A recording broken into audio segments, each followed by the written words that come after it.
Добро вечер во 360 степени. Во ова магазинско издание донесуваме. Оправдани ли се стравувањата на дел од битолчани за изградбата на регионална депонија за отпад близу рек Битола? На нас, на оваа генерација, со одговорност и со одлуки е да воспоставиме систем. Верувам дека кога на граѓаните ќе им се објасни ситуацијата, дека ќе ја прифатат. Како е можна толку драстична разлика меѓу македонската и американската статистика за меѓусебната трговска размена? If you have in a specific case, let's say a bus that leaves from North Macedonia on its own wheels to Belgium, the customs would count this as an export to Belgium. The US, on the other side, sees it where are the things are coming from. Што ќе прави владата со договорот склучен од претходната влада за набавка на хеликоптери за армијата од италијански Леонардо? Во моментов се одвива анализа на целокупниот договор во координација со правните експерти во функција на наоѓање на решенија за правните предизвици. Се отвара дилемата дали баш на ваква земја и околина треба да се постават фотоволтаици. Во овој дел се гледа не е застапен многу со шума, така да многу не оштетуваме од шумскиот појас. Почнуваме со сториите. Кај нас долго се зборува за селекција и рециклирање на отпадот, пред се преку изградба на регионални депонии по современи стандарди, но во пракса напредокот е многу ограничен. За разлика од многу други инвестиции, дури и парите не се проблем, но проблем станува недовербата на граѓаните дека тоа ќе се направи како што треба. Последниот пример се Битола и Битолско, каде известно време се одржуваат протести против изградба на регионална депонија на територија на општина Новаци. Оправдана ли е граѓанската реакција и може ли да биде полошо од тоа што се случува со отпадот во моментов? Од Зоран Јовановски.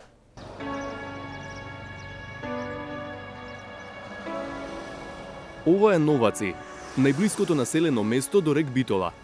Жителите со децени се соочуваат со еколошките последици од неговото работење. Но со години наназад ги загрижува и нешто друго.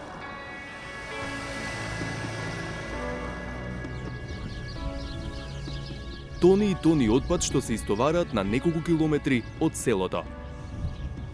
Ова ужасно место во близина на рек Битола е депонијата Мегленци.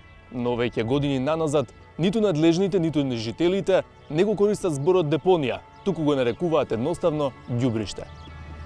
Тука се истовара отпадот од општините Битола, Новаци и Могила, но речиси без никаква контрола или стандард. Заштита на животната средина во случајов не може да се користи ниту како фраза. Катастрофа. Најлони сето, чади, смрди. Депонијата може мал проблем колку што е рек, али се надоградува на чадоите, на филтерите што не работат. Ако била депонијата уба, сите ќе ја земеле во близина. Депонијата до некаде е оградена со жичана ограда, но тоа не спречува отпадот да биде разлетан на секаде околу неа. Смрдејата е неподнослива, има стотици кучиња.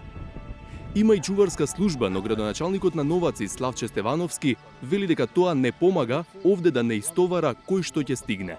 Не знаеме ни каков истек имат водите кои што излегуваат од него, а се наоѓаме на надморска висина која што е повисока од рамницата долу од Пелагониското поле, кој што представува потенцијална зараза на подпочвените води, на водотеците кои што водат кон рамницата, кон Пелагонија, кон река Црна и така натаму. Значи, имаме нешто кое што е во крајно алармантна состојба. Но последниве неколку години новачани имаат нова грижа – најавата за изградба на регионална депонија. Таа треба да биде изградена исто на неколку километри од селото, но на другата страна од рек Битола. Звучи како добра вест, но не за сите.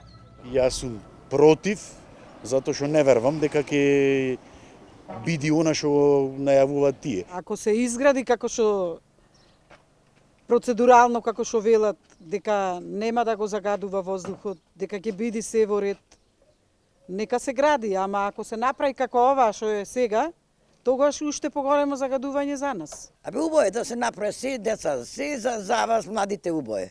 Против, заради тоа што сето е лага. Со градоначалникот се приближивме и до местото на кое треба да се гради новата депонија. Значи, точната локација би била позади овие вештачки депресии кои што се формирани како резултат на експлоатацијата на јаглен, Значи тие вештачки земјени депреси, позади нив во коповите, односно и во насипите што се од земја, треба да биде изграден новиот центар за управување со отпад. Тој смета дека овој проект е од непроценливо значење, бидејќи сегашното управување со отпад е на многу ниско ниво. Се надеваме дека ќе биде онака како што е зацртано, како што е предвидено, како што ни е предочено и дека ова ќе представува нешто современо, кое што ќе допринеси развој како на регионот, така и на државата, а не како на постојното, кое што во моментот го имаме на локацијата во Мегленци, каде што не знаеме ни што се одлага. Но која е пошироката слика? Државата реши да воспостави регионален систем за управување со отпад и за тоа доби европски пари, кредит од Европската банка за обнова и развој, како и средства од швајцарската влада. Со овие пари треба да се набават контейнери и камиони за собирање и транспорт на отпадот, да се затворат постојните диви депонии, да се воспостават претоварни станици, од кои потоа отпадот ќе се носи во заедничката регионална депонија, која би имала можност за рециклирање и преработка, и со која би стопанисувало заедничко меѓуопштинско јавно предпријатие. Скопскиот и Полошкиот регион би имале своји депонии, а североисточниот и источниот, југоисточниот и вардарскиот, како и пелагонискиот и југозападниот по една заедничка регионална депонија. 18 општини од последниве два региона отпадот треба да го носат токму на идната депонија кај рек Битола.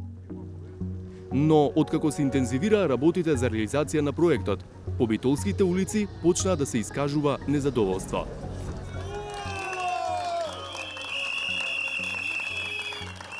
Протестите се одржуваат еднаш неделно, а почнаа пред околу еден месец.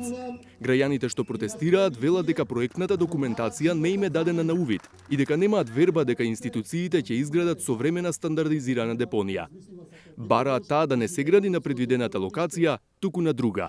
Ова не е протест ни против некоја партија, не е ни политички обој, но е чисто граѓанско здружение, граѓански собир. Најважното нешто е депонија мора да има, значи мора не да ѓубрето да се фрла, се складира, али депонијата да се дислоцира на ненаселено место и кај што нема плодно земјиште. Значи тоа не е наш најважното нешто. Најважното барање од се, затоа што ќе биде директно загрозено здравјето. Тоа е веќе на 10 километри од Битола, го имаме веќе рек кој не труе години, филтрите не се сменат од кој изграден. Знаеме сите како ги градат работите во Македонија, ништо не е по европски стандарди и на стартот ќе ги украдат поќе од пола пари, ќе го направат килаво и после одржување нема да има никакво, така да тешко нас ќе биде. Веќе и Битола е број еден град во Македонија по заболени во рак. А кога ќе се избере нова локација, демонстрантите бараат на неа да се носи отпадот само од општините од Пелагонискиот регион, а не како што е замислен и финансиран проектот и од југозападниот. Тој регион кој би се приклучил кон депонијата во Битола има отприлика 230 и кусур илјади тони годишен собир на отпад. Според статистиката од 2023 година. А самата Пелагонија со градовите Прилеп, Битола, Демирхисар и Крушево и мислам и Ресен тука спаѓа, годишно акумулира 93.000 тони. Значи во Битола треба да се донесат плюс 230.000 тони отпад.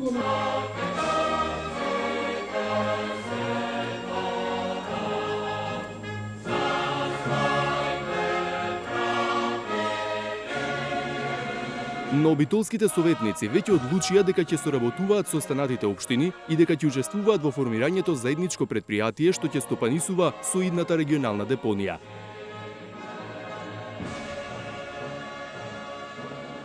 Тие се двете одлуки кои сме ги донесле во последниот период како Совет на општина Битола. Истите биле по барање на едната по мислење на градоначалникот на општина Битола, Тојни Коњановски, а другата по препорака на градоначалникот на Новаци.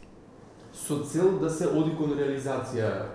Ние во тој момент, а и денес, немаме видено никаков проект за регионална депонија, не знаеме апсолутно на кој начин сето тоа ќе се гради, ќе се реализира, на кој начин ќе се врши справувањето со отпад. Од нас беше побарано само овие две одлуки и ни беше кажано дека ние треба да имаме представници во самите комисии, во самите работни тела, за да знаеме каква ќе биде постапката за формирање на регионалното предпријатие.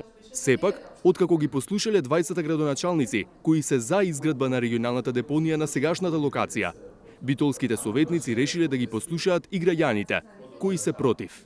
Изгласавме едногласно заклучок со кој побаравме владата да разгледа можност за измена на локацијата на изградба на таа регионална депонија.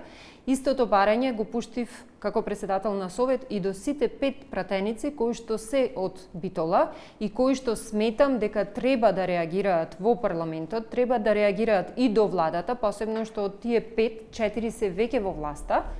Депонијата стана тема и на последната седница на Советот на општина Битола. Советникот од Левица, Горан Велевски, побара да се поништи одлуката за која сите, па и тој гласал, за меѓуопштинска соработка. Го предложи како привремено решение, додека не го видат проектот за изградба. На ова реагираше советникот од ВМРО ДПМН Бојан Бојковски, кој праша дали во предизборната програма на Левица имало ветување за изградба на регионална депонија. Нашата предизборна кампања за локалните избори 2021 немаше програма за регионална депонија. Еве што вика Јована Мојсовска. Програмата на Левица е водена од потребите на човекот, а не на профитот. Дел од заложбите за кои се бориме се во доменот на животната средина, за заштита на почвата од загадување. Изградба на модерни и државни регионални депонии по највисоки еколошки стандарди. Дали е можно, се прашува народот. Точно. Дали е можно ова од Левица, се прашува народот. Вакво лицемерие да има. Лажат, во очи не лажат. Стојат документите, стои програмата, стои видеото. Јас побарав точно конкретно да се повлечи точката од дневен ред додека граѓаните не го видат проектот. Не кажавме ние дека не треба регионален систем за управување со отпад, а вие како што кажувате дека ние сме манипулирале, значи вие доколку го криете проектот како владичка структура, зошто да го покажавте пред граѓаните? Точката што ја предложи советникот на Левица сепак беше ставена на дневен ред, но не доби поддршка од мнозинството советници, па остана да важи одлуката за меѓуопштинска соработка. Советникот од Левица Велевски потоа присуствуваше и на протестот што истовремено се одржуваше пред општината и за тоа јавно ги информираше на собраните граѓани. Додека советниците се расправаат, а граѓани протестираат, градоначалникот на Битола Тони Коњановски силно стои зад проектот и верува во придобивките од неговата реализација. Ѓубриште, сметиште од една страна и организиран систем за управување со чврст отпад.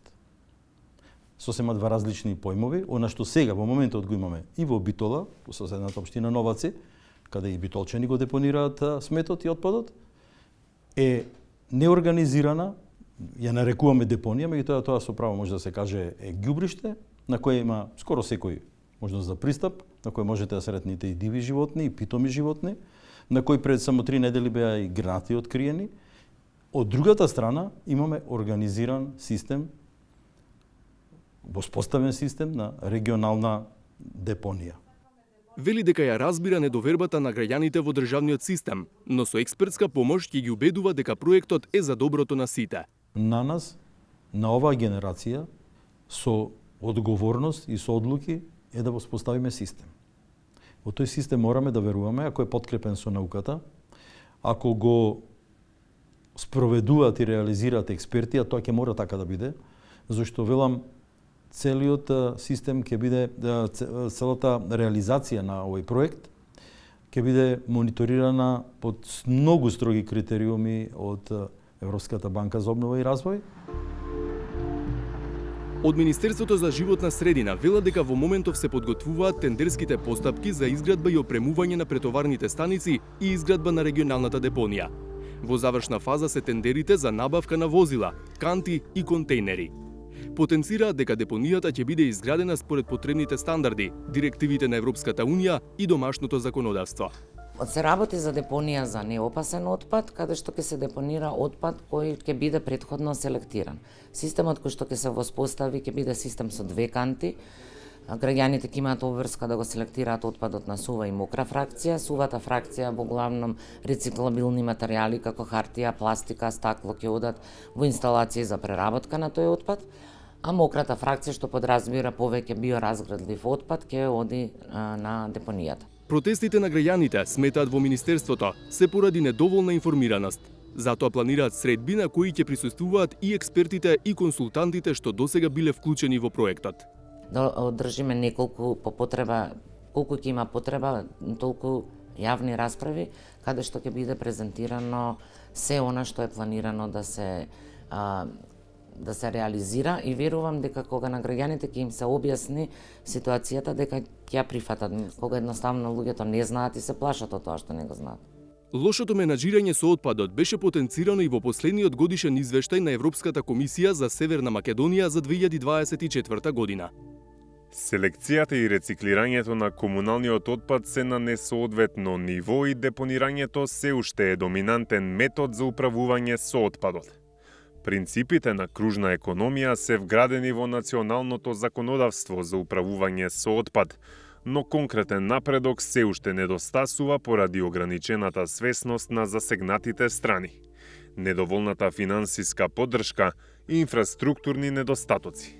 Треба да се знае дека донаторите очекуваат посветеност и од страна на општините, не само од државата. Бидејќи овие средства, ќе се повторам, ги обезбедува владата, државата работи заедно нашето министерство со останати други министерства да ги обезбедиме средствата за капиталните инвестиции.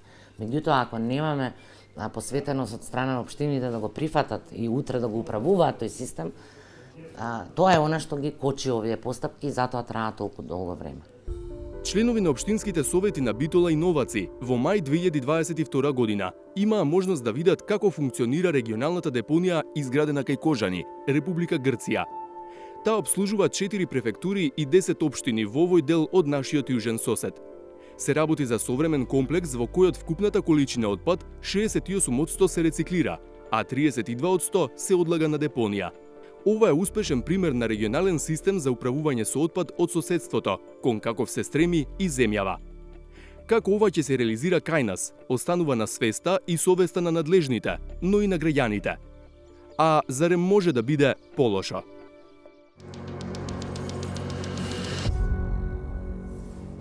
Продолжувам. Одлуката на Доналд Трамп да ја одложи примената на повисоките царински стапки за 90 дена за сите држави освен за Кина, го смири вртоглавиот пат на берзите и релаксираше многу влади во светот. Во земјава пак останавме без официјално објаснување како се стигна до бројката од 65% наводни тарифи и други давачки при увоз на американски производи, ако не ги земеме предвид изјавите на неколку владени представници дека станува збор за грешка.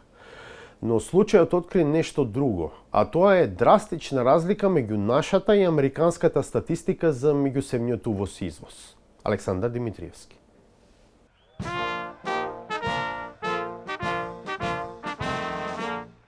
Да ја направиме Америка повторно богата е името на настанот на кој председателот на САД Доналд Трамп најави воведување повисоки царини за увоз за повеќе од 180 трговски партнери низ светот. My fellow Americans, this is Liberation Day, waiting for a long time. Ослободувањето, рече тој, е од нефер трговската размена во која другите земји воведувале давачки на производите од САД, а САД не правеле ништо. For decades our country has been looted, pillaged, raped and plundered by nations near and far, both friend and foe alike. Затоа, според Трамп, американската индустрија се преселила во странство, а со тоа и работните места. Сега, тој сака да ги врати назад, со тарифи за странските производи. Reciprocal, that means they do it to us and we do it to them. Very simple, can't get any simpler than that. Трамп потоа се погрижи сликовито да покаже како ќе изгледа тоа во пракса. На сцената стапи секретарот за трговија Хауард Лутник. Истиот Лутник кој беше гостин на македонската влада уште пред изборот на Трамп, кој донесе пано со податоци која земја колкави тарифи ќе добие. European Union, they're very tough, very tough traders. You think of European Union, very friendly. They rip us off. It's so sad to see. It's so pathetic. 39%, we're going to charge them 20%, so we're charging them essentially half. На првата табла имаше 25 трговски партнери на САД. Трамп кажа по некој збор за нив. Останатите не беа образложени лично од председателот, но беа објавени подоцна. А таму, меѓу другите држави се најде Северна Македонија. Според логиката на настапот на Трамп, земјава имала тарифи и други давачки од 65% на увозот на американски производи. Па затоа добивме една од највисоките тарифни стапки, 33% за македонските производи при увоз во САД. Тоа нормално не беше посакувана вест во Скопје. Особено што земјава нема такви давачки за увоз на производи од САД, како што тврди администрацијата на Трамп. Да, секако дека станува збор за грешка и тоа не се царинските стапки кои што ние ги имаме. Еве тука ви е директорот, може да ви каже дека и по поединечни тарифи кога ќе ги погледнете во Република Македонија не постои царинска тарифа од 65%. Мислам дека тоа се јавно достапни податоци, може и вие самите да ги погледнете и да видите дека немаме толку високи царински стапки. Иако ова е јавниот наратив, во владата добро знаат дека не станува збор за грешка. Затоа што, иако ги најави како реципрошни, тарифите на Доналд Трамп немаат врска со давачките што ги имаат земјите при увоз на американски производи.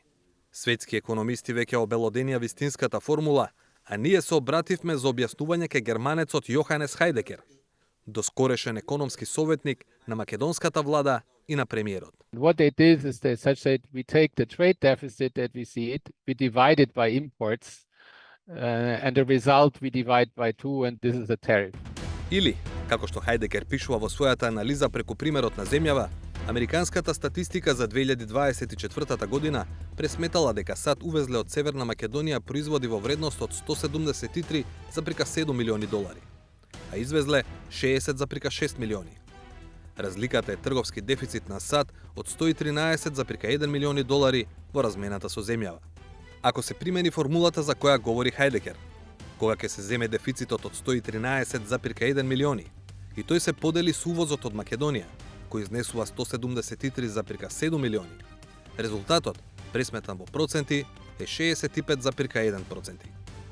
Тој процент, поделен со 2, изнесува околу 32,6%, или заокружено, тарифа од 33%. Donald Trump has announced already in 1987 that tariffs should be increased to keep more production in the US. He has changed opinions in many things, but in one thing he is stable. This is a behavior that can be called mercantilistic. Some countries had this in 1600, and he has it till today, and some of his followers. And they say, if I want to give work to workers in Ohio, then I should not import anything, and we should do everything at home. It's a policy. It's a stupid policy in my eyes, but it's a policy, and this is what he had. Но тука, на површина излегува друг проблем. Од левата страна се бројките кои веќе ги споменавме за трговската размена меѓу САД и Северна Македонија според американските власти. Од десна страна се бројките според македонската статистика кои покажуваат сосема поинаква слика, а тоа е дека во 2024-та од земјава кон САД се извезени стоки во вредност од 118,2 милиони долари, а не како што тврди Вашингтон од 173,7 милиони долари. Уште поголема е разликата кај увозот на американски производи во земјава. Според нашата статистика тој изнесува 195,9 милиони долари, а според американската само 60,6 милиони. Како е тоа можно? If you have, in a specific case, let's say a bus that leaves from North Macedonia on its own wheels to Belgium, the customs would count this as an export to Belgium.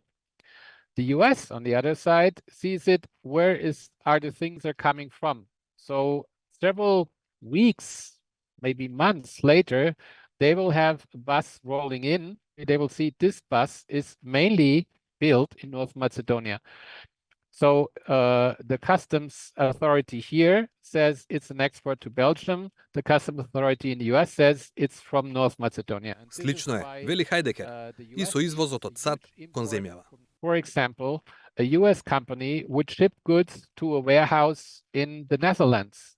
So for them, they ship it to the Netherlands. They don't know where, let's say, the iPads or whatever they produce are going to. North Macedonia would see it as an import from the US. Најдобар показател дека е така како што зборува Хајдекер, барем кога е во прашање извозот од Северна Македонија кон САД, се податоците на Обсерваторијата за економска сложеност. За 2023-та сликата вели 74,2% од увозот на македонски производи во САД, вреден 273 милиони долари, се автобуси. А автобуси во земјава се прават во Ванхол, инаку една од фирмите кои работат во слободните економски зони. The effects of the US tariffs in the first range are, except for the one company, VDL Van Hol, it's more or less nil because the share of US exports to the US it's 1-2% of the Macedonian exports. Но, далеку позначени би можеле да бидат индиректните ефекти од тарифите на Трамп. The most complex technical product that is produced in North Macedonia is a part of the electric S-Class of Mercedes-Benz. It's built in Skopje. If the US buys less Mercedes-Benz vehicles from Germany, we cannot deliver this product to Germany. So this one will lose. So depending on how much the exports of our customers to the US go down, from Germany, from Spain, from Austria, from whatever, this will hit one-to-one the country. And we have seen a similar effect in Corona times when there was less volume, the country was hit. Македонската влада засега смирува. На краток рок велат нема да има значителни ефекти. Тоа не значи дека сега ако имаме проблем или ако постои проблем во Европа, дека некој сега ќе ги отпушти вработените. Тоа нема да го направат, затоа што ви кажав дека префрлањето на капиталот е многу тешка задача, одлука и треба време. Во меѓувреме очекувам дека државите, поготово европските држави, ќе се договорат со Соединетите Американски држави, така што и на кустрок да има запирање, не може да има комплетно запирање, може да има помало производство и помал извоз и од тие земји, кои што секако дека ќе има одреден ефект, но тоа нема да значи дека ќе имаме отпуштање од работа. Логично се поставуваат прашањата. Што ќе направи земјава за првично Ванхол да нема проблеми на краток рок, а потоа и сите останати на среден и на долг? Се обративме до Министерството за надворешни работи и надворешна трговија. Прашавме, дали имаат објаснување зошто добивме тарифа од 33%, на какво ниво се водат преговорите со САД, каква е преговарачката позиција на земјава и кога се очекува решение. За висината на тарифата објаснија дека таа е пресметана на начинот на кој објасни Јоханес Хајдекер. За останатите прашања велат. Министерството преку континуирана и интензивна комуникација со релевантните институции на Соединетите Американски држави на повеќе нивоа, активно работи на изнаоѓање соодветни решенија за надминување на предизвиците, поврзани со нововведениот сет на царински мерки. Министерството останува целосно посветено на заштитата на интересите на македонската економија и на македонските извозници. Во таа насока, во наредниот период ќе продолжи со проактивен дипломатски ангажман. Премиерот Христијан Мицковски веќе кажа дека земјава посакува договор за слободна трговија со САД и дека се работи на тоа. Министерката за финансии вели дека со или без слободна трговија, владата може да ги намали царините за производи од САД. Веќе со потпишување на договорот ќе имаме промени и на самите царински тарифи, како што кажав. Доколку не успееме, понатаму ќе видиме што ќе правиме со измените, како што спомнав, на законот и, да речеме, од наша страна првично намалување на царинските тарифи, кои што повторно потенцирам дека не се 65%. А еве како Доналд Трамп вчера ги опиша напорите на земјите кои сакаат да се договорат со САД. I'm telling you, these countries are calling us up, kissing my ass. They are dying to make a deal. Please, sir, make a deal. I'll do anything, sir. Ден по оваа во најмала рака понижувачка изјава, Трамп прогласи пауза од 90 дена за повисоките царини кои требаше да стапат на сила во средата по американско време. Причината? Затоа што 75 држави не се одмаздиле со реципрочно зголемување на тарифите за увоз од САД. Но, останаа тарифите од 10% кои ги воведе Викендов, плюс далеку повисоките тарифи за Кина. Според доскорешниот советник на владата Јоханес Хајдекер, освен за Ванхол, нема големо значење за земјава што ќе договори со Вашингтон. Иако очекува договарањето да биде тешко. The current president clearly said he wants a phenomenal deal. To have a phenomenal deal, you need to be able to offer something.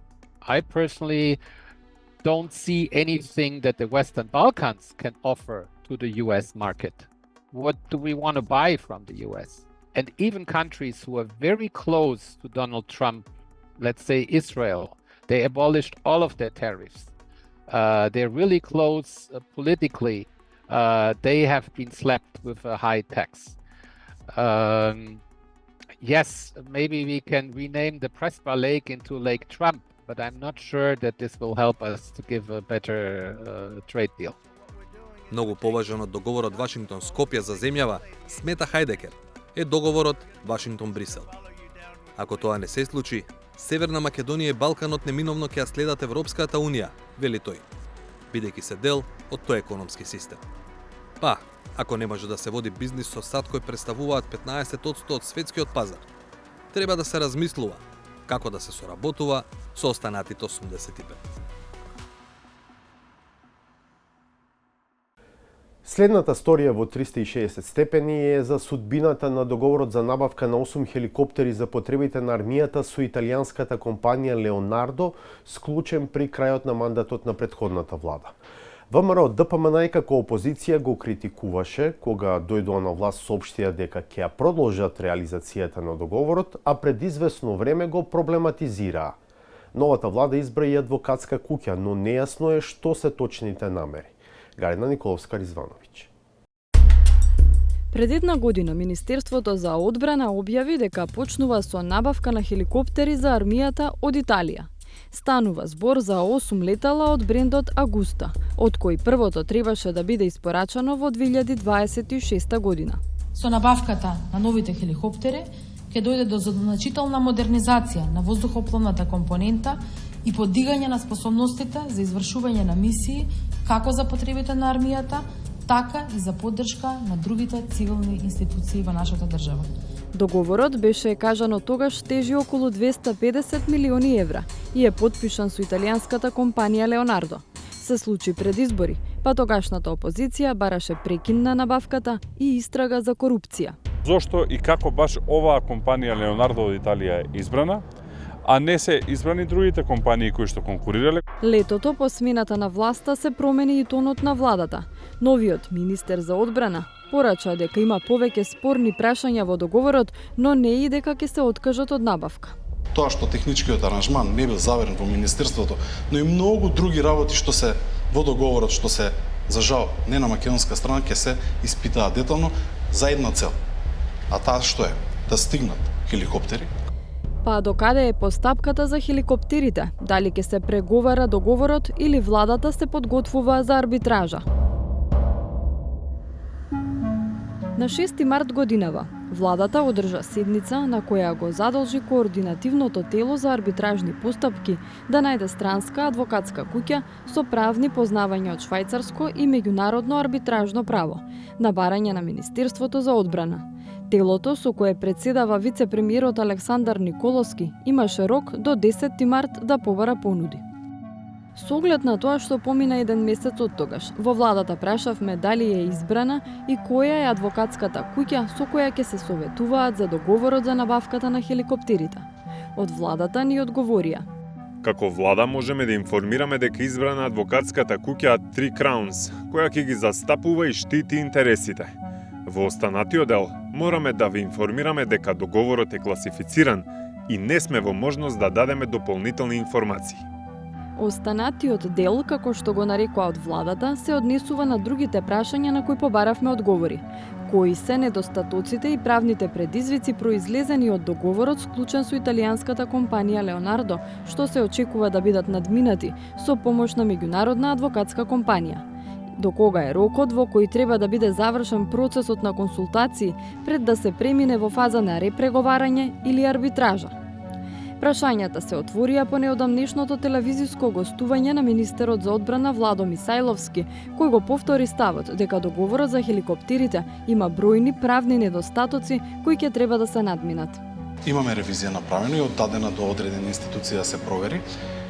И таму има некои процеси што некој ќе треба да даде одговори, но мене што ми е најважно? Најважно ми е како правно да ги сплатиме средствата, а тоа е втората рата, кој што морам да признаам дека во договорот, иако согласно текстот и членовите пишува дека треба да се исплати согласно член кој што не постои во договорот, а ние треба да исплатиме 35 милиони евра, затоа не е потребна правна експертиза, за да може потоа да го платиме вториот дел, а исто така паралелно да разговараме како да го подобриме договорот. Мисајловски кажа дека до крајот на март ќе имаат состаноци со представници на италијанската страна за да се испеглаат делови од договорот. Па во Министерството за одбрана прашавме дали се одржале средбите и дали за Леонардо Хеликоптерс се прифатливи забелешките на македонската страна. Оттаму само кусо одговорија дека избрана е компанија која ќе дава стручни правни совети во овој процес. Министерството ја проверува целата постапка на склучување на договорот и самиот договор. При тоа, постојат низа на правни предизвици во постапката и во договорот. Во моментов се одвива анализа на целокупниот договор во координација со правните експерти во функција на наоѓање на решенија за правните предизвици. Станува збор за надминување на одредени предизвици детектирани согласно договорот. Потписник на договорот за набавка на хеликоптерите е поранешната министерка за одбрана и актуелна пратеничка од СДСМ Славјанка Петровска. Според неа симптоматични се најавите за арбитража, а смета и дека владата нема основа да навлегува во таква фаза. Сметам дека владата и Министерството за одбрана пред се должни и имаат законска обврска, особено Министерството и министерот, на најдобар начин да работат на имплементација на договор, освен ако не сметаат дека има некои сериозни отстапки од тоа. Јас за такви информации, односно сознанија дека има некакви сериозни отстапки и штета на сметка на Република Северна Македонија немам. Она што е меѓу последните изјави е изјавата на вице-премиерот на владата и министр за транспорт и врски кој претседава со арбитражното тело, че нам беше соопштено во јавноста и кој соопшти дека побарале куќа, адвокатска куќа која ќе посредува во ситуацијата. Без никакви детали, дали имаме спор, кој е тој спор, од каква природа е спорот и така натаму. Евентуалните недостатоци за кои зборува актуелниот министер може да се надминат на други начини, вели таа.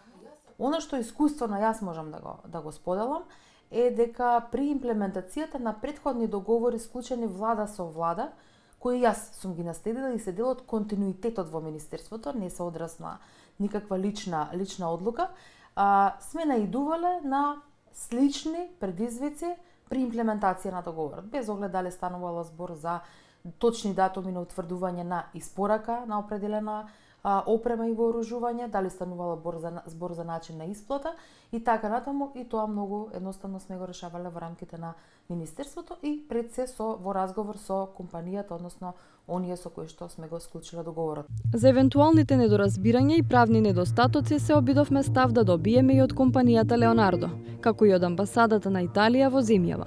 До затворањето на овој текст не добивме одговор. Досега за хеликоптерите се исплатени 39 милиони евра аванс уште минатата година, но тоа е само првиот дел од сумата. Од развојот на настаните во следниот период ќе зависи дали италијанските Агуста 149 и 169М ќе станат дел од македонското воено воздухопловство.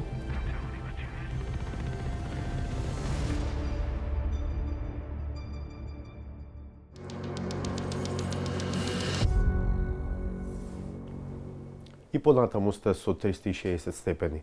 Ако не сте слушнале досега, Стенче е село во Полошката котлина. Според последниот попис има 131 жител, а најдобрите денови му биле во 50-тите години од минатиот век, кога имало 762 жители.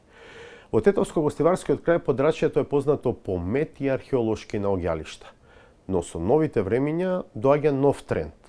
Владата одлучи речиси 200.000 квадратни метри на еден од ридовите над Стенче да се продадат за изградба на фотоволтаични централи. Владко Чаловски на оваа тема. По седницата на владата на 18 февруари, фокусот и на медиумите и на службата за односи со јавноста на Илинденска број 2 беше еден.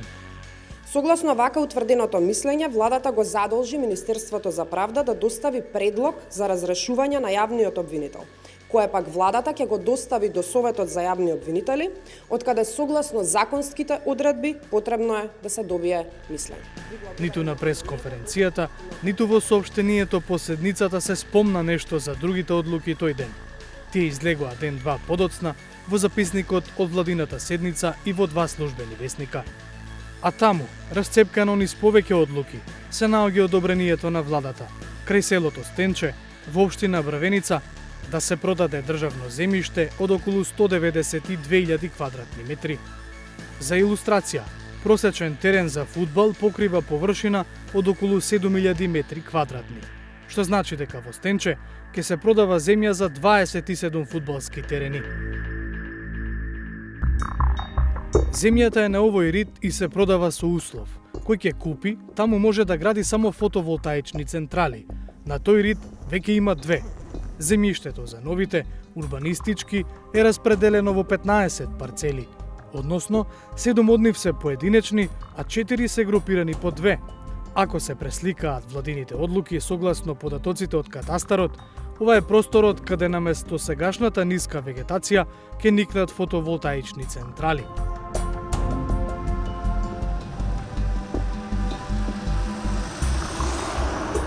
Во Стенче веќе нема ниту толку жители, ниту толку стока како порано, за секоја педа во атарот да има своја намена. Па сепак се отвара дилемата, дали баш на ваква земја и околина треба да се постават фотоволтаици. То бидејќи ова е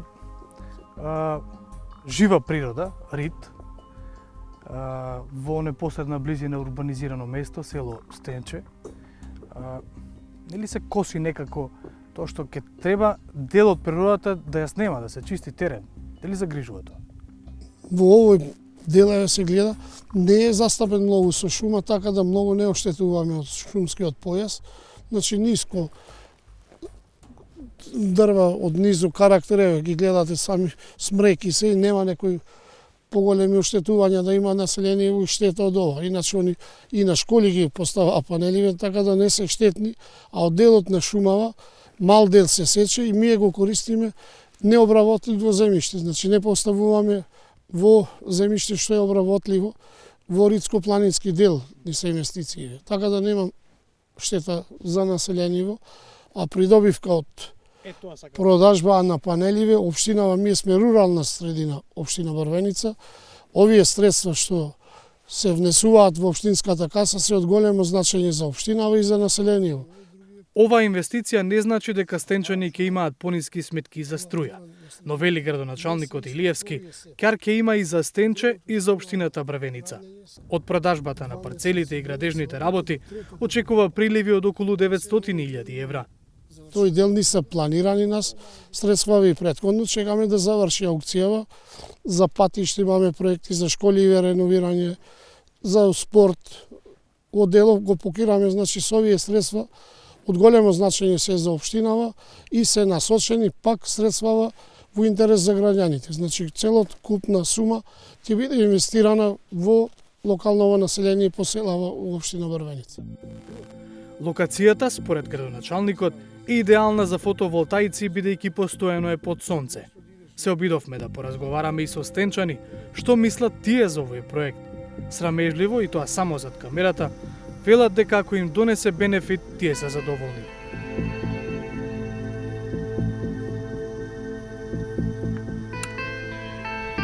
Огласот за продажба на парцелите е веќе објавен на 10 март. Според условите во него, понуда може да се поднесе во следните 40 дена. На крај, ќе следи електронска аукција, што значи дека ако има по повеќе од еден заинтересиран за една парцела, победник ќе биде тој што ќе понуди најмногу пари по квадрат. На средина од ридот предвиден е пат, а тој ќе треба да го направи општината со своји средства. Купувачите пак се должни самите да го исчистат теренот кој што го купуваат. Предност на локацијата е што веќе има приклучок до трафостаница за фотоволтаиците инсталирани пред една година со кои стопанисуваат двајца сопственици, со градежна дозвола издадена од претходникот на Илиевски.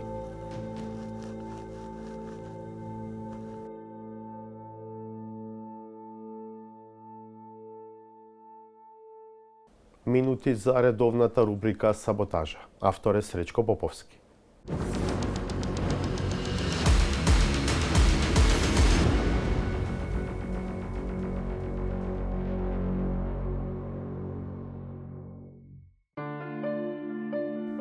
Посттравматскиот период на освестување открива непознати системски кратери кои умешно биле криени. Како граѓаните да не бидат стимулирани да прават дивоградби, кога ниту тие што издаваат дозволи немаат легализиран објект. Ова е виртуелна зграда која нема никаде. И не постои никаде, ни во агенција за катастар, никаде. Нема градска куќа Прилеп. Седиштето на општина Прилеп е на друга улица. Од центарен регистар не е нова улица. Градоначалниците и државата премолчувале се, ама откако работите почнаа полека да излегуваат на површина, станува јасно зошто одредени советници биле толку тивки и кротки и безпоговорно кревале рака за се што наумил некој узурпатор на јавниот простор. Вие, драго ми е што имате градежна дозвола за тоа што сте го градели.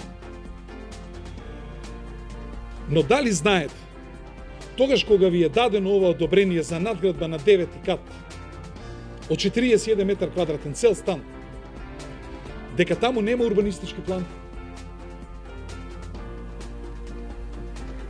Карпо 4, тој дел нема урбанистички план. Дали вие се плашувате како вас ви е дадено одобрение? А и во Куманово тешко се стигнува до одобрение, ама за збор. Изгледа дека тамошниот шеф има некои други идеи или можеби функции, што не може да се справи со глупата атмосфера што му ја наметнуваат во салата за состаноци, па најавува можно заминување. И ако ми обезбедите услови, би се јавил за збор. Спротивно, ќе одам да вршам по паметни работи, вече ова личи на сцена, не на уредна седница на Совет.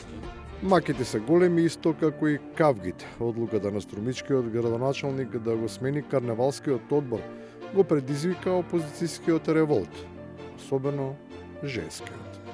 Малку непријатно, но баш тие во обвинувањата пројавуваат полови предрасуди, укажувајќи дека Костадинов има потреба од маска. Како ќе ги погледнете тие луѓе утре во лице и ќе им кажете здраво? Немавте доблест, уште еднаш ке потенцирам, немавте доблест да седнете на маса и да го решите проблемот машки. Не се знае каков е тој начин на решавање на проблемите на Вокавадарци се соочуваат со друг вид тешкоти. Со огромна доза на скромност се жалат дека се предмет на завист и дека сите им љубоморат. Имаме забелешки од многу други општини да малку смириме топката, многу напретворени со проекти и на некој засенуваме с другите. И на крајот, апокалиптична најава за кандидатура на следните локални избори. Јас сакам само да ни СДС ни ВВР да ме фале, само да ме фалат граѓаните и граѓаните да го осетат благодарност. Ако ме фале СДС или ВВР, по-топ.